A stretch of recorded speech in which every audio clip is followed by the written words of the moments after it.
I start from the supposition that the world is topsy-turvy, that things are all wrong, that the wrong people are in jail and the wrong people are out of jail, that the wrong people are in power and the wrong people are out of power, that the wealth is distributed in this country and the world in such a way as not simply to require small reform, but to require a drastic reallocation of wealth.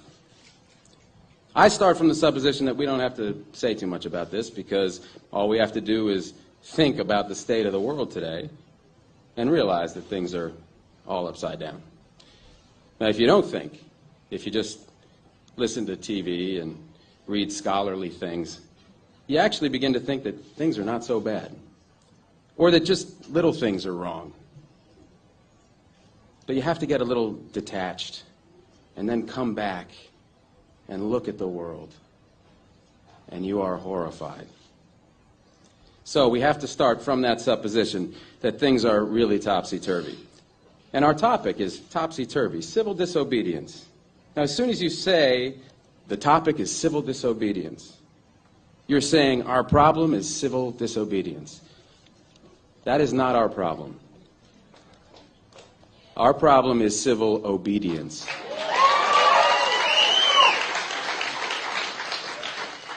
Our problem is the numbers of people all over the world who have obeyed the dictates of the leaders of their government and have gone to war.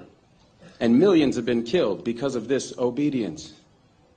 We recognize this for Nazi Germany. We know that the problem there was obedience, that the people obeyed Hitler. People obeyed. That was wrong. They should have challenged, and they should have resisted. And if we were only there, we would have showed them. Even in Stalin's Russia, we can understand that. People are obedient. All these herd-like people. Remember those bad old days when people were exploited by feudalism? Everything was terrible in the Middle Ages. But now we have Western civilization, the rule of law. The rule of law has regularized and maximized the injustice that existed before the rule of law. That is what the rule of law has done. When in all the nations of the world, the rule of law is the darling of the leaders and the plague of the people, we ought to begin to recognize this. We have to transcend these national boundaries in our thinking. Nixon and Brezhnev have much more in common with one another than we have with Nixon.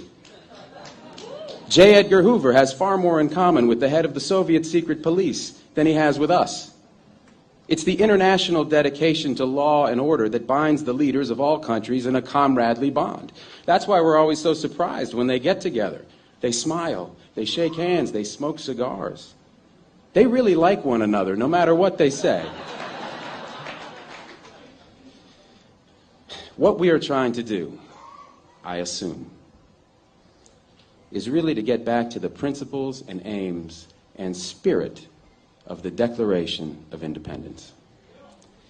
This spirit is resistance to illegitimate authority and to forces that deprive people of their life and liberty and right to pursue happiness.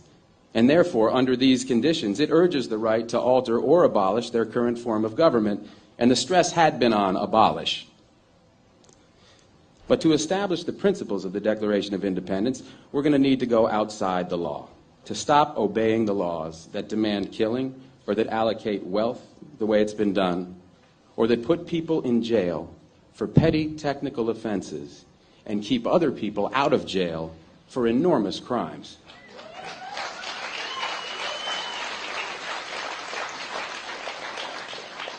My hope is that this kind of spirit will take place not just in this country, but in other countries, because they all need it.